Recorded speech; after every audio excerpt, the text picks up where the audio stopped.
ಬಂಧುಗಳೇ ನಮಸ್ಕಾರ, ಹೇಗಿದ್ರೆ ನೀವೆಲ್ಲರೂ. ನಾನು ಸುಬ್ರಹ್ಮಣ್ಯ ಎಸ್ ಹಂಡಿಗೆ. ಬಂಧುಗಳೇ, ಮಧ್ಯಪ್ರಾಚ್ಯದಲ್ಲಿ ಯುದ್ಧದ ತೀವ್ರತೆ ಜಾಸ್ತಿ ಆಗ್ತಾ ಇದೆ. ಸಂಧಾನ ಸಭೆ ವಿಫಲ ಆಗ್ತಾ ಇದ್ದ ಹಾಗೆ ಅಮೆರಿಕ ಹೊಡೆದಂತ ತಂತ್ರ ಏನಪ್ಪಾ ಅಂದ್ರೆ, ಇಡೀ ಜಗತ್ತಿಗೆ ತೈಲತಲನ ಸೃಷ್ಟಿಯಾಗಿದ್ದು ಸ್ಟ್ರೇಟ್ ಆಫ್ ಹರ್ಮುಜ್ ಅಥವಾ ಹರ್ಮುಜ್ ಜಲಸಂಧಿಯ ಮೂಲಕ. ಅದನ್ನೇ ಚೋಕ್ ಪಾಯಿಂಟ್ ಆಗಿ ಇದೀಗ ಇರಾನ್ ಬಳಸ್ತಾ ಇದೆ. ಅದೊಂದು ಹರ್ಮುಜ್ ಜಲಸಂಧಿಯ ಮೂಲಕ ಅಮೆರಿಕವೇ ತಲೆ ತಗ್ಗಿಸುವ ಹಾಗೆ ಅಥವಾ ಬಗ್ಗುವ ರೀತಿಯಲ್ಲಿ ಇರಾನ್ ಮಾಡ್ತಾ ಇತ್ತು. ಹೀಗಾಗಿ ಡೊನಾಲ್ಡ್ ಟ್ರಂಪ್ ಹೂಡಿದಂತ ತಂತ್ರ ಏನಪ್ಪಾ ಅಂದ್ರೆ, ಏನಾದ್ರೂ ಮಾಡಿ ಹರ್ಮುಜ್ ಜಲಸಂಧಿಯನ್ನ ವಶಕ್ಕೆ ತೆಗೆದುಕೊಳ್ಳಬೇಕು ಅಂತ. ಅದಕ್ಕೆ ಅವ್ರು ಮಾಡಿದಂತ ಪ್ಲಾನ್ ಏನಪ್ಪಾ ಅಂದ್ರೆ, ಹರ್ಮುಜ್ ಜಲಸಂಧಿಗೆ ದಿಗ್ಬಂಧನವನ್ನ ಹೇರುವಂತ ತಂತ್ರ. ಅದ್ರಲ್ಲಿ ಹಾಗಾದ್ರೆ ಅಮೆರಿಕ ಯಶಸ್ಸನ್ನ ಕಾಣ್ತಾ ಅಂದ್ರೆ ಇಲ್ಲ. ಇದೀಗ ಮತ್ತೊಮ್ಮೆ ಡೊನಾಲ್ಡ್ ಟ್ರಂಪ್ಗೆ ಮುಖಭಂಗ ಆಗಿದೆ. ಅಮೆರಿಕದ ಸೊಕ್ಕು ಅಹಂಕಾರಕ್ಕೆ ಇದೀಗ ಪೆಟ್ಟು ಬಿದ್ದಿದೆ. ಅಮೆರಿಕ ಇಲ್ಲಿವರೆಗೆ ಯಾರು ಬೆಂಬಲಿಸ್ತಾ ಇದ್ರು ಅವರೇ ಇದೀಗ ಅಮೆರಿಕಗೆ ವಿರೋಧವನ್ನ ವ್ಯಕ್ತಪಡಿಸ್ತಾ ಇದ್ದಾರೆ, ಗರಂ ಆಗ್ತಿದ್ದಾರೆ. ಮತ್ತೊಂದು ಕಡೆಯಿಂದ ಚೀನಾ ಕೂಡ ವಾರ್ನ್ ಮಾಡೋದಕ್ಕೆ ಶುರು ಮಾಡ್ಕೊಂಡಿದೆ. ಅದರ ಆಚೆಗಿನ ಇನ್ನೊಂದು ಬೆಳವಣಿಗೆ ಏನಪ್ಪಾ ಅಂದ್ರೆ, ಉತ್ತರ ಕೊರಿಯಾದ ಕಿಮ್ ಜಾಂಗ್ ಉನ್ ಕೂಡ ಇದೀಗ ಕ್ಷಿಪಣಿ ಪರೀಕ್ಷೆಯನ್ನು ನಡೆಸಿದ್ದಾರೆ. ಹಾಗಾದ್ರೆ ಏನೆಲ್ಲ ಬೆಳವಣಿಗೆ ಆಗ್ತಾ ಇದೆ, ಒಂದಷ್ಟು ಇಂಟ್ರೆಸ್ಟಿಂಗ್ ಡೀಟೇಲ್ ಅನ್ನು ಗಮನಿಸ್ತಾ ಹೋಗೋಣ. ಅದಕ್ಕೂ ಮುನ್ನ ಒಂದು ವಿಚಾರ ಇದೆ, ಅದನ್ನ ಮೊದಲಿಗೆ ಗಮನಿಸಿ. ಇವತ್ತು ಜಗತ್ತಿನಲ್ಲಿ ನಡೀತಿರುವಂತಹ ಬೆಳವಣಿಗೆ ನೋಡ್ತಾ ಇದ್ರೆ ಭಯ ಆಗತ್ತೆ. ಇವತ್ತು ಶಾಂತವಾಗಿದ್ದ ದೇಶದಲ್ಲಿ ನಾಳೆ ಯುದ್ಧ ಶುರುವಾಗ್ಬಿಡುತ್ತೆ. ಉದಾಹರಣೆಗೆ, ತೈಲ ಸಾಗಣೆಯ ಪ್ರಮುಖ ದಾರಿಯಾದಂತಹ ಹರ್ಮುಜ್ ಜಲಸಂಧಿ ಬಂದಾಗ್ಬಿಟ್ಟಿದೆ. ಅದರ ಹೊಡೆತ ನೇರವಾಗಿ ಬೀಳೋದು ನಮ್ಮ ಮನೆ ಮೇಲೆ. ಪೆಟ್ರೋಲ್ ರೇಟ್ ಇರುತ್ತೆ, ದಿನಸಿ ಬೆಲೆ ಹೆಚ್ಚಾಗುತ್ತೆ. ಎಲ್ಲೋ ನಡೆಯುವಂತ ಯುದ್ಧ ನಮ್ಮ ಮನೆಯ ಬಜೆಟ್ ಅನ್ನೇ ಹಾಳು ಮಾಡಿಬಿಡುತ್ತೆ. ಇದೇ ಅಲ್ವಾ ಬದುಕಿನ ಏರುಪೇರು ಅಂದ್ರೆ. ಯುದ್ಧದಲ್ಲಿ ಸಂಬಂಧವೇ ಇಲ್ಲದ ಅಮಾಯಕರು ಜೀವ ಕಳ್ಕೊಳ್ಳೋದನ್ನು ನಾವು ನೋಡ್ತಾ ಇದ್ದೇವೆ. ಜೀವನವೂ ಅಷ್ಟೇ, ಯಾವಾಗ ಏನಾಗುತ್ತೆ ಅಂತ ಹೇಳಕ್ಕಾಗಲ್ಲ. ಅದಕ್ಕೆ ಇವತ್ತಿನ ಕಾಲದಲ್ಲಿ ಟರ್ಮ್ ಇನ್ಶೂರೆನ್ಸ್ ಅನ್ನೋದು ಪ್ರತಿಯೊಬ್ಬರಿಗೂ ಬೇಕೇ ಬೇಕು. ಮನೆಯ ಯಜಮಾನಿಗೆ ಏನಾದ್ರೂ ಆದ್ರೆ ಆ ಕುಟುಂಬಕ್ಕೆ ಆರ್ಥಿಕವಾಗಿ ಯಾರೂ ಕೈ ಹಿಡಿಯಲ್ಲ. ಆದ್ರೆ ಈ ಇನ್ಶೂರೆನ್ಸ್ ಇದ್ರೆ ಮಕ್ಕಳ ಓದು, ಮದುವೆ ಅಥವಾ ನೀವು ಮಾಡಿರುವಂತ ಸಾಲವನ್ನ ತೀರಿಸೋಕೆ ನಿಮ್ಮ ಕುಟುಂಬಕ್ಕೆ ಶಕ್ತಿ ಸಿಕ್ಕಂತಾಗತ್ತೆ. ಇದು ಖರ್ಚಲ್ಲವೇ ಅಲ್ಲ, ನಿಮ್ಮ ಕುಟುಂಬಕ್ಕೆ ನೀವು ಕೊಡುವಂತ ಗ್ಯಾರಂಟಿ. ಜೊತೆಗೆ ಹೆಲ್ತ್ ಇನ್ಶೂರೆನ್ಸ್ ಬಗ್ಗೆನೂ ಯೋಚನೆ ಮಾಡಿ. ಅಕಸ್ಮಾತ್ ಯಾರಿಗಾದ್ರೂ ಹುಷಾರಿಲ್ಲದೆ ಆಸ್ಪತ್ರೆಗೆ ಸೇರಿಸಿದ್ರೆ ನೀವು ವರ್ಷಗಟ್ಟಲೆ ಕಷ್ಟಪಟ್ಟು ಕೂಡಿಟ್ಟ ಹಣ ಒಂದೇ ವಾರದಲ್ಲಿ ಖಾಲಿಯಾಗ್ಬಿಡುತ್ತೆ. ವಿಮೆ ಇದ್ರೆ ಹಣದ ಚಿಂತೆ ಇಲ್ಲದೆ ಒಳ್ಳೆ ಚಿಕಿತ್ಸೆಯನ್ನ ಕೊಡಿಸಬಹುದು. ವಿಶೇಷ ಅಂದ್ರೆ ಇವತ್ತು ತಿಂಗಳಿಗೆ 400 - 500 ರೂಪಾಯಿ ಪ್ರೀಮಿಯಂ ಇರುತ್ತೆ. ಆದ್ರೆ ಕವರೇಜ್ ಕೋಟಿವರೆಗೆ ನಿಮಗೆ ಸಿಗುತ್ತೆ. ಆನ್ಲೈನ್ ನಲ್ಲಿ ತಗೊಂಡ್ರೆ 15% - 25% ಡಿಸ್ಕೌಂಟ್ ಕೂಡ ಸಿಗುತ್ತೆ. ಹಾಗೆ ಈಗಿನ ಹೆಲ್ತ್ ಇನ್ಶೂರೆನ್ಸ್ ಪ್ಲಾನ್ಗಳಲ್ಲಿ ನಿಮಗಾಗಿ ಒಬ್ಬ ಡೆಡಿಕೇಟೆಡ್ ರಿಲೇಶನ್ಶಿಪ್ ಮ್ಯಾನೇಜರ್ ಇರ್ತಾರೆ. ಆಸ್ಪತ್ರೆಗೆ ಸೇರಿದಾಗ ಪೇಪರ್ ವರ್ಕ್ ಮಾಡೋದು ಅಥವಾ ಕ್ಲೈಮ್ ಸೆಟಲ್ ಮಾಡೋ ಜವಾಬ್ದಾರಿಯನ್ನ ಇವರೇ ನೋಡ್ಕೊಳ್ತಾರೆ. ಇದರಿಂದ ನಿಮಗೆ ಯಾವುದೇ ಟೆನ್ಷನ್ ಇರಲ್ಲ, ಪ್ರೋಸೆಸ್ ತುಂಬಾ ಸುಲಭವಾಗಿ ಆಗುತ್ತೆ. ದೇಶವನ್ನ ಕಾಯೋಕೆ ಸೈನಿಕರು ಹೇಗೆ ಮುಖ್ಯವೋ, ನಿಮ್ಮ ಕುಟುಂಬವನ್ನ ಕಾಯೋಕೆ ಈ ವಿಮೆಗಳು ಅಷ್ಟೇ ಮುಖ್ಯ. ತಡ ಮಾಡಬೇಡಿ, ಈಗಲೇ ಡಿಸ್ಕ್ರಿಪ್ಷನ್ ಹಾಗೆ ಕಮೆಂಟ್ ಬಾಕ್ಸ್ ನಲ್ಲಿ ಇರುವಂತಹ ಲಿಂಕ್ ಅನ್ನ ಕ್ಲಿಕ್ ಮಾಡಿ ನಿಮಗೂ ನಿಮ್ಮ ಕುಟುಂಬಕ್ಕೂ ಸೂಕ್ತವಾದಂತ ಪ್ಲಾನ್ ಅನ್ನ ಆರಿಸಿಕೊಳ್ಳಿ. ನಿಮ್ಮ ಕುಟುಂಬದ ಭವಿಷ್ಯ ನಿಮ್ಮ ಕೈಯಲ್ಲಿದೆ, ಹಿಂದೆ ನಿರ್ಧಾರ ಮಾಡಿ. ಬಂಧುಗಳೇ, ಇದೀಗ ಸುದ್ದಿಯಲ್ಲಿ ಮುಂದುವರಿಯೋಣ. ನಾನು ನಿಮಗೆ ಮ್ಯಾಪ್ ಮೂಲಕ ಎಕ್ಸ್ಪ್ಲೈನ್ ಮಾಡ್ತಾ ಹೋಗ್ತೇನೆ. ಬಂಧುಗಳೇ, ನೀವು ಇದೀಗ ಹರ್ಮುಜ್ ಜಲಸಂಧಿಯ ಮ್ಯಾಪ್ ಅನ್ನು ಗಮನಿಸ್ತಾ ಇದ್ದೀರಿ. ಇಲ್ಲಿ ನೋಡ್ತಾ ಇದ್ದೀರಿ, ಮಧ್ಯದಲ್ಲಿ ಏನು ಭಾಗ ಇದೆ, ಇದು 33 ಕಿಲೋಮೀಟರ್ ಹರ್ಮುಜ್ ಜಲಸಂಧಿ. ಅಂದ್ರೆ ಇರಾನ್ ಕಂಟ್ರೋಲ್ ನಲ್ಲಿ ಇರುವಂತಹ ಪ್ರದೇಶ ಅದು. ಅದೇ ಜಲಸಂಧಿಯ ಮೂಲಕ ಇವತ್ತು ಇರಾನ್ ಅಮೆರಿಕವನ್ನ ಆಟ ಆಡಿಸ್ತಾ ಇದೆ. ಈಗ ಅಮೆರಿಕ ಮಾಡಿದಂತ ಪ್ಲಾನ್ ಏನು ಅನ್ನೋದನ್ನ ನಾನು ನಿಮಗೆ ಹೇಳ್ತಾ ಹೋಗ್ತೀನಿ. ನೀವೇನು ಎಲ್ಲೋ ಮಾರ್ಕ್ ಅನ್ನು ಗಮನಿಸ್ತಾ ಇದ್ದೀರಲ್ಲ, ಅದು ಅಂತಾರಾಷ್ಟ್ರೀಯ ಮಾರ್ಗ. ಅಲ್ಲಿ ಹಡಗುಗಳು ಪಾಸ್ ಆಗುವಂತ ಮಾರ್ಗ. ಕೆಳಗಡೆ ಓಮನ್ ಇದೆ, ಈ ಕಡೆ UAE ಇದೆ, ಕೆಳಗಡೆ ಸೌದಿ ಅರೇಬಿಯಾ, ಈ ಕಡೆ ಬೇರೆ ಬೇರೆ ಗಲ್ಫ್ ರಾಷ್ಟ್ರಗಳು ಬರುತ್ತೆ, ಕತಾರು, ಕುವೈತ್, ಎಲ್ಲ ರಾಷ್ಟ್ರಗಳು. ಮೇಲ್ಗಡೆ ನಿಮಗೆ ಇರಾನ್ ಇದೆ, ಈ ಕಡೆ ಹೋದ್ರೆ ಪಾಕಿಸ್ತಾನ, ಈ ಕಡೆ ಹೋದ್ರೆ ನಿಮಗೆ ಭಾರತ ಇದೆ. ಹರ್ಮುಜ್ ಜಲಸಂಧಿ ಬಗ್ಗೆ ನಿಮ್ಗೆ ಗೊತ್ತಿದೆ, ಹೀಗಾಗಿ ಜಾಸ್ತಿ ಎಕ್ಸ್ಪ್ಲೇನ್ ಮಾಡೋದಕ್ಕೆ ಹೋಗೋದಿಲ್ಲ. ಈ ಎಲ್ಲ ಗಲ್ಫ್ ರಾಷ್ಟ್ರಗಳು ಕೂಡ ಇದೇ ಹರ್ಮುಜ್ ಜಲಸಂಧಿಯ ಮೂಲಕವೇ ಹೋಗಿ ತಮ್ಮ ತೈಲವನ್ನ ಮಾರಾಟ ಮಾಡಬೇಕು ಅಥವಾ ವ್ಯಾಪಾರ ವಹಿವಾಟು ಎಲ್ಲವನ್ನೂ ಕೂಡ ನಡೆಸಬೇಕು. ಇದೀಗ ಅದೇ ಜಲಸಂಧಿಯನ್ನು ಕ್ಲೋಸ್ ಮಾಡುವಂತ ಕೆಲಸವನ್ನ ಇರಾನ್ ಮಾಡಿತ್ತು. ಈಗ ಡೊನಾಲ್ಡ್ ಟ್ರಂಪ್ ಏನ್ ಮಾಡಿದ್ರು ಪ್ಲಾನು ಅಂತಂದ್ರೆ, ಈ ಹರ್ಮುಜ್ ಜಲಸಂಧಿಯ ಎಂಟ್ರಿ ಪ್ರದೇಶ ಏನಿದೆ, ಹರ್ಮುಜ್ ಜಲಸಂಧಿಯ ಎಂಟ್ರಿ ಏನಿದೆ, ಹಾಗೆ ಎಕ್ಸಿಟ್ ಪಾಯಿಂಟ್ ಏನಿದೆ, ಈ ಎರಡೂ ಕಡೆಗಳಲ್ಲೂ ಕೂಡ ಅಮೆರಿಕದ ಯುದ್ಧ ನೌಕೆಯನ್ನು ನಿಲ್ಲಿಸೋದು. ಈ ಮೂಲಕ ಮೇಲ್ಗಡೆ ನೀವೇನು ಇರಾನ್ನ ಬಂದರುಗಳನ್ನ ಗಮನಿಸ್ತಾ ಇದ್ದೀರಲ್ಲ, ಇಲ್ಲಿ ಪೋರ್ಟ್ ಬಂದರ್ ಅಬ್ಬಾಸ್ ಅಂತ ಕಾಣಿಸ್ತಾ ಇದೆ ನಿಮಗೆ. ಈ ಕಡೆ ಬಂದ್ರೆ ಚಾಬಹಾರ್ ಬಂದರು ಕಾಣಿಸ್ತಾ ಇದೆ. ಈ ಕಡೆ ಬೇರೆ ಬೇರೆ ಪೋರ್ಟ್ಗಳೆಲ್ಲವೂ ಕೂಡ ಕಾಣಿಸ್ತಾ ಇದೆಯಲ್ಲ, ಈ ಪೋರ್ಟ್ಗಳಿಗೆ ಬೇರೆ ಹಡಗುಗಳು ಎಂಟ್ರಿ ಕೊಡಬಾರದು ಅಂತ ಹೇಳಿ ಅಮೆರಿಕ ಪ್ಲಾನ್ ಮಾಡ್ಕೊಂಡಿತ್ತು. ಅಲ್ಲಿಗೆ ಎಂಟ್ರಿ ಕೊಡೋದಕ್ಕೆ ಬಿಡಬಾರದು. ಈ ಮೂಲಕ ಇರಾನ್ನ ಸಂಪೂರ್ಣವಾಗಿ ಕಟ್ ಹಾಕಿಬಿಡಬೇಕು ಅಂತ ಹೇಳಿ. ಅಂದ್ರೆ ಇರಾನ್ ಯಾವುದೇ ಆರ್ಥಿಕ ವ್ಯವಹಾರವನ್ನು ಕೂಡ ನಡೆಸಬಾರದು, ಯಾವುದೇ ತೈಲ ಮಾರಾಟವನ್ನು ಕೂಡ ಮಾಡಬಾರದು. ಚೀನಾ ಏನಾದರೂ ಶಸ್ತ್ರಾಸ್ತ್ರ ಪೂರೈಕೆ ಮಾಡ್ತಾ ಇದ್ರೆ ಅದು ಕೂಡ ಇರಾನ್ಗೆ ಬಂದು ತಲುಪಬಾರದು. ಒಟ್ಟಾರೆಯಾಗಿ ಇರಾನ್ಗೆ ಕಂಪ್ಲೀಟ್ ಆಗಿ ದಿಗ್ಬಂಧನವನ್ನ ಹೇರಬೇಕು ಅಂತ ಹೇಳಿ. ಇನ್ನೊಂದು ಪ್ಲಾನ್ ಏನಪ್ಪಾ ಅಂದ್ರೆ, ಇರಾನ್ಗೆ ಸುಂಕವನ್ನ ಕಟ್ಟಿ ಹಡಗುಗಳು ಇಲ್ಲಿ ಪಾಸ್ ಆಗ್ತಾ ಇದ್ರೆ ಅವುಗಳಿಗೂ ಕೂಡ ತಡೆ ಒಡ್ಡಬೇಕು ಅಂತ ಹೇಳಿ ಅಮೆರಿಕ ಪ್ಲಾನ್ ಅನ್ನ ಮಾಡಿಕೊಂಡಿತ್ತ. ಓಕೆ, ಇದು ಅಮೆರಿಕ ಮಾಡಿದಂತ ಪ್ಲಾನ್. ನಿನ್ನೆ ರಾತ್ರಿ 8:30 ಅಂದ್ರೆ 7:30 ಭಾರತೀಯ ಕಾಲಮಾನ ದಿಗ್ಬಂಧನ ಎಲ್ಲವೂ ಕೂಡ ಆರಂಭ ಆಯಿತು. ನೀವು ಈ ಕಡೆ ಗಮನಿಸ್ತಾ ಇದ್ದೀರಲ್ಲ, ಇಲ್ಲಿ ಅಮೆರಿಕದ ಯುದ್ಧ ನೌಕೆಗಳು ನಿಂತ್ಕೊಂಡಿದ್ದಾವೆ, ಎಂಟ್ರಿ ಅಥವಾ ಎಕ್ಸಿಟ್ ಪಾಯಿಂಟ್. ಈ ಕಡೆ ನಿಮಗೆ ಅಮೆರಿಕದ ಯುದ್ಧ ನೌಕೆಗಳು ನಿಂತ್ಕೊಂಡಿದ್ದಾವೆ, ಇದು ಅಥವಾ ಎಂಟ್ರಿ ಅಥವಾ ಎಕ್ಸಿಟ್ ಪಾಯಿಂಟ್. ಅಂದ್ರೆ ಈ ಕಡೆಯಿಂದ ಬಂದ್ರೆ ಇದು ಎಂಟ್ರಿ, ಈ ಕಡೆಯಿಂದ ಬಂದ್ರೆ ಇದು ಎಂಟ್ರಿ ಅಂತ ಕರ್ಸ್ಕೊಳ್ಳುತ್ತೆ. ಅಂದ್ರೆ ಇಲ್ಲಿ ಅಮೆರಿಕ ಮಾಡಿದ್ದೇನಪ್ಪ ಅಂದ್ರೆ, ಇದು ಓಮನ್ನ ಕರಾವಳಿ ಪ್ರದೇಶ, ಓಮನ್ ಕೊಲ್ಲಿ ಇದು. ಇಲ್ಲಿ ಅಮೆರಿಕದ ಯುದ್ಧ ನೌಕೆಗಳು ನಿಂತ್ಕೊಂಡಿದ್ದಾವೆ. ಹಾಗೆ ಇಲ್ಲಿ ಬಂದ್ರೆ ನಿಮಗೆ ಅಂತಾರಾಷ್ಟ್ರೀಯ ಕೊಲ್ಲಿ ಇದು, ಅಂದ್ರೆ ಅಂತಾರಾಷ್ಟ್ರೀಯ ಸಮುದ್ರ ಮಾರ್ಗ. ಇಲ್ಲಿ ಅಮೆರಿಕದ ಯುದ್ಧ ನೌಕೆಗಳು ನಿಂತ್ಕೊಂಡಿದ್ದಾವೆ. ಅಂದ್ರೆ ಇರಾನ್ ಕರಾವಳಿ ಪ್ರದೇಶ ಮಧ್ಯದಲ್ಲಿದೆ. ಆ ಇರಾನ್ ಕರಾವಳಿ ಪ್ರದೇಶಕ್ಕೆ ಅಮೆರಿಕದ ಯುದ್ಧ ನೌಕೆಗಳು ಬಂದಿಲ್ಲ.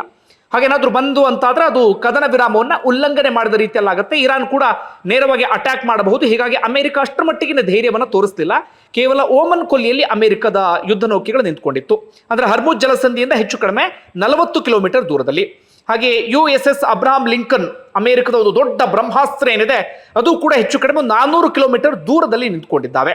ಅಂದ್ರೆ ತೀರಾ ಹರ್ಮುಜ್ ಜಲಸಂಧಿಗೆ ಸಮೀಪದಲ್ಲಿ ಬರಲಿಲ್ಲ, ಅಥವಾ ಇರಾನ್ ಕರಾವಳಿ ಪ್ರದೇಶಕ್ಕೆ ಸಮೀಪಕ್ಕೆ ಬಂದಿರಲಿಲ್ಲ. ಇದಷ್ಟು ನಿಮಗೆ ಅರ್ಥ ಆಯ್ತು ಅಂದ್ಕೊಳ್ತೀನಿ. ಇದು ಅಲ್ಲಿ ಇದ್ದಂಥ ದೃಶ್ಯ ಅಥವಾ ಅಲ್ಲಿ ಇದ್ದಂಥ ಚಿತ್ರಣ. ಓಕೆನಾ? ಏನಾಯ್ತು, ಈ ಕಡೆ ಅಮೆರಿಕ ಯುದ್ಧ ನೌಕೆಗಳ ಮೂಲಕ ಅಡ್ಡ ಹಾಕಿದೆ, ಈ ಕಡೆಯೂ ಕೂಡ ಅಮೆರಿಕ ತನ್ನ ಯುದ್ಧ ನೌಕೆಗಳ ಮೂಲಕ ಅಡ್ಡ ಹಾಕಿದೆ. ಅದರ ನಡುವೆ ಇವತ್ತೊಂದು ಬೆಳವಣಿಗೆ ಆಯಿತು. ಅದೇನು ಬೆಳವಣಿಗೆ ಅಂದ್ರೆ, ಮಧ್ಯದಲ್ಲಿ ಒಂದು ಹಡಗನ್ನ ಏನು ಗಮನಿಸ್ತಾ ಇದ್ದೀರಿ, ಇದು ಚೀನಾದ ಹಡಗಿದು. ರಿಚ್ ಸ್ಟಾರಿ ಅಂತೇಳಿ ಈ ಹಡಗಿನ ಹೆಸರು. ಅಮೆರಿಕ ಏನು ಮಾಡಿತ್ತು ಅಂದ್ರೆ, ಈ ಹಡಗಿಗೆ ಹಿಂದೆ ಇರಾನ್ಗೆ ಸಹಾಯವನ್ನ ಮಾಡ್ತಿದ್ದಾರೆ ಎನ್ನುವ ಕಾರಣಕ್ಕಾಗಿ ಹಡಗಿಗೆ ಅಥವಾ ಹಡಗಿನ ಕಂಪನಿಗೆ ಹಿಂದೆಯೇ ನಿರ್ಬಂಧವನ್ನ ಹೇರಿತ್ತು. ಆದ್ರೆ ಇವತ್ತು ಏನು ಮಾಡಿದೆ ಅಂದ್ರೆ, ಅಮೆರಿಕ ದಿಗ್ಬಂಧನ ಹೇರಿದ್ದರ ನಡುವೆಯೂ ಕೂಡ, ಅಮೆರಿಕ ದಿಗ್ಬಂಧನವನ್ನ ಹೇರಿದೆಯಲ್ಲ, ಯಾವ ಹಡಗುಗಳು ಹೋಗೋದಕ್ಕೆ ಅವಕಾಶ ಕೊಡ್ತಾ ಇಲ್ಲ. ಹಡಗುಗಳು ಹೋಗಬೇಕು ಅಂದ್ರೆ ನಮ್ಮ ಅನುಮತಿಯನ್ನ ಪಡಿಬೇಕು ಅಂತ ಹೇಳಿ ಅಮೆರಿಕ ಏನು ಹೇಳ್ತಾ ಇದೆ, ಅದರ ನಡುವೆಯೂ ಕೂಡ ಈ ಚೀನಾದ ಹಡಗು ಏನ್ ಮಾಡಿದೆ ಅಂದ್ರೆ, ಈ ಹರ್ಮುಜ್ ಜಲಸಂಧಿಯನ್ನ ದಾಟಿದೆ. ಮೊದಲು ಚೀನಾದ ಹಡಗು ಈ ಮಾರ್ಗದಲ್ಲಿ ಬರುವ ಸಂದರ್ಭದಲ್ಲಿ ಸ್ವಲ್ಪ ಹಿಂದೆ ಮುಂದೆ ನೋಡ್ತಂತೆ ದಾಟೋದಿಕ್ಕೆ. ಆದ್ರೆ ಅದಾದ ಬಳಿಕ ಒಳಗಡೆ ಚೀನಾದ ಸಿಬ್ಬಂದಿ ಇದ್ದೇವೆ ಅಂತ ಹೇಳಿ ಘೋಷಣೆಯನ್ನ ಮಾಡ್ತಾ ಅಮೆರಿಕ ಒಂದು ಎಚ್ಚರಿಕೆಯನ್ನ ಕೊಡ್ತಾ, ನೋಡಿ ನಾವಿದ್ದೇವೆ, ಚೀನಾದವರು ಇದ್ದೇವೆ ಎನ್ನುವ ರೀತಿಯಲ್ಲಿ ಅಮೆರಿಕದ ಯಾವುದೇ ಅನುಮತಿಯನ್ನು ಕೂಡ ಪಡೆಯದೆ, ಅಥವಾ ಅಮೆರಿಕಗೆ ಮಾಹಿತಿಯನ್ನು ಕೂಡ ತಿಳಿಸದೆ, ಅಥವಾ ಅಮೆರಿಕದ ತಪಾಸಣೆಗೂ ಕೂಡ ಒಳಪಡದೆ ಈ ಚೀನಾದ ಹಡಗು ಇಲ್ಲಿಂದ ಪಾಸ್ ಆಗಿದೆ. ಅಂದ್ರೆ ಅಮೆರಿಕದ ದಿಗ್ಬಂಧನಕ್ಕೆ ಚೀನಾ ಇದೀಗ ಸೆಡ್ಡನ್ನ ಹೊಡೆದಿದೆ. ಜಗತ್ತಿನ ಎರಡು ದೊಡ್ಡಣ್ಣಗಳ ನಡುವಿನ ಸಮರ ಅಂದ್ರೂ ಕೂಡ ತಪ್ಪಾಗ್ಲಿಕ್ಕಿಲ್ಲ, ಅಥವಾ ಒಂದು ರೀತಿಯಲ್ಲಿ ಪೈಪೋಟಿ ಅಂದ್ರೂ ಕೂಡ ತಪ್ಪಾಗ್ಲಿಕ್ಕಿಲ್ಲ. ಅಮೆರಿಕಗೆ ಈ ಹಡಗು ತಪಾಸಣೆಗೂ ಕೂಡ ಸಿಕ್ಕಿಲ್ಲ, ಅಥವಾ ಅಮೆರಿಕದ ಪರ್ಮಿಷನ್ ಅನ್ನು ಕೂಡ ಈ ಹಡಗು ಕೇಳಿಲ್ಲ. ಆರಾಮಾಗಿ 2,50,000 ಬ್ಯಾರಲ್ ಅನ್ನ ತುಂಬಿಕೊಂಡು ಅಲ್ಲಿಂದ ಆರಾಮಾಗಿ ಅರಿಸ್ಟಾರಿ ಎನ್ನುವಂತ ಹಡಗು ಪಾಸ್ ಆಗಿದೆ. ಇದರ ಹಿರಿಮೆ ಏನಪ್ಪಾ ಅಂದ್ರೆ, ಅಮೆರಿಕ ದಿಗ್ಬಂಧನ ಹೇರಿದ ಬಳಿಕ ಪ್ರಪ್ರಥಮ ಬಾರಿಗೆ ಒಂದು ಹಡಗು ಇದೀಗ ಅಲ್ಲಿಂದ ಪಾಸ್ ಆದ ರೀತಿಯಲ್ಲಾಗಿದೆ. ಅದು ಕೂಡ ಚೀನಾದ ಹಡಗು. ಅಮೆರಿಕದ ದಿಗ್ಬಂಧನ ಅಲ್ಲಿಗೆ ಟುಸ್ ಪಟಾಕಿ ಎನ್ನುವ ರೀತಿಯಲ್ಲಾಗಿದೆ. ಆದ್ರೆ ಇನ್ನೊಂದು ಕ್ಲಾರಿಟಿ ಸಿಕ್ಕಿಲ್ಲ, ಈ ಹಡಗು ಚೀನಾದ ಇರಾನ್ನ ಬಂದರಿಗೆ ಹೋಗಿ ಬರ್ತಾ ಇತ್ತು ಅನ್ನೋ ಗೊತ್ತಿಲ್ಲ. ಅದು ಇರಾಕ್ ಕಡೆಯಿಂದ ಬರ್ತಾ ಇತ್ತು, ಅಥವಾ ಬೇರೆ ಯಾವುದೋ ದೇಶಗಳಿಂದ ಬಂದರಿಗೆ ಹೋಗಿ ಬರ್ತಾ ಇತ್ತು, ಅಥವಾ ಇರಾನ್ ಬಂದರಿಗೆ ಹೋಗಿ ಬರ್ತಾ ಇತ್ತು ಅನ್ನೋ ಗೊತ್ತಿಲ್ಲ. ಆದರೆ ದಿಗ್ಬಂಧನ ಹೇರಿದ ಬಳಿಕ ಚೀನಾದ ಒಂದು ಹಡಗು ಪಾಸ್ ಆದಂತಾಗಿದೆ. ಈಗ ಇರಾನ್ ಇದನ್ನ ಸಂಭ್ರಮಿಸ್ತಾ ಇದೆ. ಜೊತೆಗೆ ಇರಾನ್ ಇದೀಗ ಅಮೆರಿಕವನ್ನ ವ್ಯಂಗ್ಯ ಮಾಡ್ತಾ ಇದೆ. ನೋಡಿ, ನೀವೇನೋ ದಿಗ್ಬಂಧನ ಹೇರಿದ್ರಿ ಅಂತ ಸಂಭ್ರಮಿಸ್ತಾ ಇದ್ರಿ, ಆದ್ರೆ ನಿಮ್ಮ ದಿಗ್ಬಂಧನವನ್ನ ಕ್ಯಾರೇ ಮಾಡದೆ ಚೀನಾದ ಹಡಗು ಪಾಸ್ ಆಗಿದೆ ಅಂತ ಹೇಳಿ ಇರಾನ್ ಹೇಳ್ತಾ ಇದೆ. ಅಷ್ಟು ಮಾತ್ರ ಅಲ್ಲ, ಇರಾನ್ ಅಮೆರಿಕಾಗೆ ಇದೀಗ ಆಹ್ವಾನಿಸ್ತಾ ಇದೆ, ಧೈರ್ಯ ಇದ್ರೆ ನೀವು ನಮ್ಮ ಕರಾವಳಿ ಪ್ರದೇಶಕ್ಕೆ ಬನ್ನಿ, ನಾವು ದಾಳಿ ಮಾಡೋದಿಕ್ಕೆ ಸಿದ್ಧತೆಯನ್ನ ಮಾಡಿಕೊಂಡಿದ್ದೇವೆ ಎನ್ನುವಂತ ರೀತಿಯಲ್ಲಿ. ಇದು ಇವತ್ತಾದಂತ ಒಂದು ಪ್ರಮುಖವಾದಂತ ಬೆಳವಣಿಗೆ. ಇಷ್ಟ ಆಯ್ತಾ? ಇನ್ನೊಂದು ಕಡೆಯಿಂದ ಇವತ್ತು ಇನ್ನೊಂದು ಬೆಳವಣಿಗೆ ಏನಪ್ಪಾ ಅಂದ್ರೆ, ಸೌದಿ ಅರೇಬಿಯಾ. ಗಲ್ಫ್ ರಾಷ್ಟ್ರಗಳಲ್ಲಿ ಒಂದು ರಾಷ್ಟ್ರ ಯಾವುದು ಅಂದ್ರೆ ಅದು ಸೌದಿ ಅರೇಬಿಯಾ. ಈ ಸೌದಿ ಅರೇಬಿಯಾ ಕೂಡ ಇದೀಗ ಅಮೆರಿಕದ ಮೇಲೆ ಗರಂ ಆಗಿದೆ. ಈ ಮಾತುಕತೆ ನಡೆಸಿ ಅದರ ಬದಲಾಗಿ ದಿಗ್ಬಂಧನವನ್ನ ಹೇರೋದು ಸರಿಯಲ್ಲ ಎನ್ನುವಂತ ರೀತಿಯಲ್ಲಿ. ಇನ್ನೊಂದು ಕಡೆಯಿಂದ ಚೀನಾ ಕೂಡ ಇದೀಗ ನೇರವಾಗಿ ಎಚ್ಚರಿಕೆ ಕೊಡ್ತಾ ಇದೆ. ಇವತ್ತು ಕ್ಸಿ ಜಿನ್ಪಿಂಗ್ ಕೂಡ ಮಾತನಾಡಿದ್ದಾರೆ. ಏನಂತ, ಮಧ್ಯಪ್ರಾಚ್ಯ ರಾಷ್ಟ್ರಗಳ ಸ್ವಾತಂತ್ರ್ಯಕ್ಕೆ ಧಕ್ಕೆ ತರಬಾರದು ಅಂತ ಹೇಳಿ ಅಲ್ಲಿನ ವಿದೇಶಾಂಗ ಸಚಿವರು ಹೇಳ್ತಾ ಇದ್ದಾರೆ. ನೀವು ಈ ರೀತಿಯಾಗಿ ದಿಗ್ಬಂಧನವನ್ನ ಹೇರೋದು ಬೇಜವಾಬ್ದಾರಿಯುತವಾದಂತ ನಡೆ ಆಗುತ್ತೆ, ಅದನ್ನ ಮೊದಲು ತೆರವುಗೊಳಿಸಿ ಎನ್ನುವ ರೀತಿಯಲ್ಲಿ ಇದೀಗ ಚೀನಾ ವಾರ್ನ್ ಮಾಡ್ತಾ ಇದೆ. ಇನ್ನು ಯಾಕೆ ಚೀನಾಗೆ ಇದು ಇಷ್ಟು ಮುಖ್ಯ ಅಂತ ಅಂದ್ರೆ, ಚೀನಾ ಈ ಹರ್ಮುಜ್ ಜಲಸಂಧಿಯ ಮೂಲಕವೇ ಬಹುತೇಕ ತೈಲವನ್ನ ತೆಗೆದುಕೊಂಡು ಹೋಗುತ್ತೆ. ಅದರಲ್ಲೂ ಕೂಡ ಇರಾನ್ನಿಂದ ತೈಲವನ್ನ ಖರೀದಿ ಮಾಡುವಂತ ಏಕೈಕ ರಾಷ್ಟ್ರ ಅಂದ್ರೆ ಅದು ಚೀನಾ. ಚೀನಾಗೇನಾದ್ರೂ ಈ ಹರ್ಮುಜ್ ಜಲಸಂಧಿ ಕಂಪ್ಲೀಟ್ ಬಂದಾಯ್ತು, ದಿಗ್ಬಂಧನ ಅಂತದ್ದು ಮತ್ತೊಂದು ಆಯ್ತು ಅಂತ ಆದ್ರೆ ಚೀನಾ ಆರ್ಥಿಕವಾಗಿ ನಲುಗಿ ಹೋಗಿಬಿಡುತ್ತೆ. ಅವ್ರಿಗೆ ತೈಲ ಸಪ್ಲೈ ಇಲ್ಲ ಆಗಿಬಿಡುತ್ತೆ, ಸಮಸ್ಯೆ ಆಗಿಬಿಡುತ್ತೆ. ಹೀಗಾಗಿ ಇದೀಗ ಹರ್ಮುಜ್ ಜಲಸಂಧಿ ಮೇಲೆ ಕಂಪ್ಲೀಟ್ ಆಗಿ ಡಿಪೆಂಡ್ ಆಗಿದೆ ಚೀನಾ. ಹೀಗಾಗಿ ಚೀನಾ ಇದೀಗ ಈ ರೀತಿಯಾಗಿ ಎಚ್ಚರಿಕೆಯನ್ನು ಕೊಡ್ತಾ ಇದೆ. ಹಾಗಾದ್ರೆ ಚೀನಾದ ಬೇರೆ ಹಡಗುಗಳು ಇದೇ ಮಾದರಿ ಇಲ್ಲಿಂದ ಪಾಸ್ ಆದ್ರೆ ಅಮೆರಿಕ ಏನಾದ್ರೂ ಅಟ್ಯಾಕ್ ಮಾಡಿಬಿಡುತ್ತಾ? ಸಾಧ್ಯತೆ ಕಡಿಮೆ. ಹಾಗೇನಾದ್ರೂ ದಾಳಿ ಮಾಡ್ತು ಅಂತಂದ್ರೆ ಚೀನಾ ಸುಮ್ಮನೆ ಕೊಡುತ್ತಾ? ಇಲ್ಲ. ಎರಡು ದೊಡ್ಡಣ್ಣನ ನಡುವಿನ ಸಮರ ಅಂತ ಹೇಳಿ ಶುರುವಾಗ್ಬಿಡುತ್ತೆ. ಅಬ್ಬಬ್ಬಾ ಅಂದ್ರೆ ಹಡಗನ್ನ ಬಂಧಿಸಬಹುದೇನೋ, ಸೀಸ್ ಮಾಡಬಹುದೇನೋ. ಅಟ್ಯಾಕ್ ಅಂತೂ ಮಾಡುವಂತ ಧೈರ್ಯವನ್ನ ಈ ಸಂದರ್ಭದಲ್ಲಿ ಅಮೆರಿಕ ಯಾವುದೇ ಕಾರಣಕ್ಕೂ ಪ್ರದರ್ಶನವನ್ನ ಮಾಡೋದಿಲ್ಲ. ಆದರೆ ದಿಗ್ಬಂಧನ ಹೇರಿದ ಬಳಿಕ ಒಂದು ಹಡಗು ಪಾಸ್ ಆಯಿತು ಎನ್ನುವ ಕಾರಣಕ್ಕಾಗಿ ಇದೀಗ ಈ ವಿಚಾರ ಬಹಳ ದೊಡ್ಡ ಮಟ್ಟಿಗೆ ಚರ್ಚೆಯಲ್ಲಿ ಇದೆ. ಇದು ಇವತ್ತು ಆದಂತ ಒಂದು ಪ್ರಮುಖ ಬೆಳವಣಿಗೆ. ಅದರ ಆಚೆಗೆ ಕೇಳಿ ಬರ್ತಿರುವಂತ ಇನ್ನೊಂದು ವಿಚಾರ ಏನಪ್ಪಾ ಅಂದ್ರೆ, ಈ ವೀಕೆಂಡ್ನಲ್ಲಿ ಅಥವಾ ಮುಂದಿನ ವಾರದ ಆರಂಭದಲ್ಲಿ ಮತ್ತೊಮ್ಮೆ ಪಾಕಿಸ್ತಾನದ ಇಸ್ಲಾಮಾಬಾದ್ನಲ್ಲಿ ಇರಾನ್ ಮತ್ತು ಅಮೆರಿಕದ ನಡುವೆ ಮಾತುಕತೆ ನಡೆಯಬಹುದು ಎನ್ನುವಂತ ರೀತಿಯಲ್ಲಿ 2 ವಾರಗಳ ಕಾಲ ಕದನ ವಿರಾಮ ಇದೆಯಲ್ಲ, ಆ ಕದನ ವಿರಾಮ ಮುಕ್ತಾಯ ಆಗುವುದರ ಒಳಗಾಗಿ ಕಂಪ್ಲೀಟ್ ಆಗುವುದರ ಒಳಗಾಗಿ ಇನ್ನೊಂದು ಸುತ್ತಿನ ಮಾತುಕತೆ ನಡೆಯಬಹುದು ಎನ್ನುವಂತ ಚರ್ಚೆಗಳು ನಡೀತಾ ಇದೆ. ಮಾತುಕತೆ ನಡೆದು ಸಫಲ ಆದ್ರೆ ಉತ್ತಮ, ಇಲ್ಲ ಅಂತಂದ್ರೆ ತೈಲ ಸಮಸ್ಯೆ ನಿಮ್ಮೆಲ್ಲರಿಗೂ ಕೂಡ ಗೊತ್ತಾ ಇದೆ. ಭಾರತ ತೈಲ ಸಮಸ್ಯೆಗೆ ಸಂಬಂಧಪಟ್ಟ ಹೇಳ್ತಾ ಇದೆ, ಗ್ಯಾಸ್ಗೆ ಈಗಾಗಲೇ ಅಭಾವ ಆಗಿದೆ. ಉದಾಹರಣೆಗೆ ನಾನೇ ಡೊಮೆಸ್ಟಿಕ್ ಗ್ಯಾಸ್ ಬುಕ್ ಮಾಡಿ 1 ವಾರದ ಮೇಲಾಯಿತು, ಹಿಂದೆಲ್ಲ 2 ದಿನಕ್ಕೆ ಸಿಗ್ತಾ ಇತ್ತು, ಇವತ್ತಿನವರೆಗೂ ಕೂಡ ಸಿಕ್ಕಿಲ್ಲ ಗ್ಯಾಸ್. ಜೊತೆಗೆ ಆಟೋದವರ ಸಮಸ್ಯೆ ನಿಮಗೆ ಇವತ್ತಿಗೂ ಕೂಡ ಗೊತ್ತಿದೆ. ಮುಂದೆ ಹೇಗೆ ಕಂಟಿನ್ಯೂ ಆದ್ರೆ ಪೆಟ್ರೋಲ್ ಡೀಸೆಲ್ ವರೆಗಿನ ಸಮಸ್ಯೆಯೂ ಕೂಡ ಶುರುವಾಗುವಂತ ಸಾಧ್ಯತೆ ಇರುತ್ತೆ. ಇದು ಇಷ್ಟು ಒಂದು ಕಡೆಯಿಂದ ಬೆಳವಣಿಗೆ ಆಯ್ತಾ. ಅದರ ನಡುವೆ ಇದೀಗ ಕೊರಿಯಾದ ಕಿಮ್ ಜಾಂಗ್ ಉನ್ ಇವತ್ತು ಕ್ಷಿಪಣಿ ಪರೀಕ್ಷೆಯನ್ನು ನಡೆಸಿದ್ದಾರೆ ಸಮುದ್ರದ ತೀರದಲ್ಲಿ. ಈ ಮೂಲಕ ಅಮೆರಿಕಾಗೆ ನೋಡಿ ನಮ್ಮ ಶಕ್ತಿ ಸಾಮರ್ಥ್ಯ ಅನ್ನೋದನ್ನು ತೋರಿಸಿದ್ದಾರೆ. ಮತ್ತೊಂದು ಕಡೆ ದಕ್ಷಿಣ ಕೊರಿಯಾ ಅಮೆರಿಕ ಅವರ ಜಂಟಿ ಸಮರಾಭ್ಯಾಸ ಇರುತ್ತಲ್ಲ, ಅದಕ್ಕೆ ಟಕ್ಕರ್ ಕೊಡುವಂತ ಕೆಲಸವನ್ನ ಇದೀಗ ಕಿಮ್ ಜಾಂಗ್ ಉನ್ ಮಾಡಿದ್ದಾರೆ. ಉತ್ತರ ಕೊರಿಯಾ ಹಾಗೆ ಅಮೆರಿಕದ ನಡುವಿನ ಸಮಸ್ಯೆ ಏನು ಅನ್ನೋದನ್ನ ಹಿಂದಿನ ವಿಡಿಯೋದಲ್ಲಿ ಕಂಪ್ಲೀಟ್ ಎಕ್ಸ್ಪ್ಲೇನ್ ಮಾಡಿದ್ದೇನೆ, ಮತ್ತೊಮ್ಮೆ ರಿಪೀಟ್ ಮಾಡೋದಿಲ್ಲ. ಅದು ಇವತ್ತು ನಿನ್ನೆದಲ್ಲ, ಹಿಂದಿನಿಂದಲೂ ಕೂಡ ಇದೆ.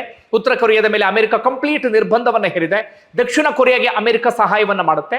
ಆ ಕಾರಣಕ್ಕಾಗಿ ಉತ್ತರ ಕೊರಿಯಾ ಮತ್ತೆ ಅಮೆರಿಕದ ನಡುವೆ ತೀವ್ರವಾದಂತಹ ಒಂದು ಪೈಪೋಟಿ ಸಂಘರ್ಷ ಎಲ್ಲವೂ ಕೂಡ ಇದೆ. ಜೊತೆಗೆ ಉತ್ತರ ಕೊರಿಯಾ ಬಡತನದಿಂದ ಸಾಯ್ತಾ ಇದ್ರು ಕೂಡ, ಹಸಿವಿನಿಂದ ಸಾಯ್ತಾ ಇದ್ರು ಕೂಡ, ಯಾವುದೇ ಅಭಿವೃದ್ಧಿ ಇಲ್ಲದೆ ಇದ್ರು ಕೂಡ ಸೇನೆಯ ವಿಚಾರದಲ್ಲಿ ತುಂಬಾ ಬಲಿಷ್ಠ.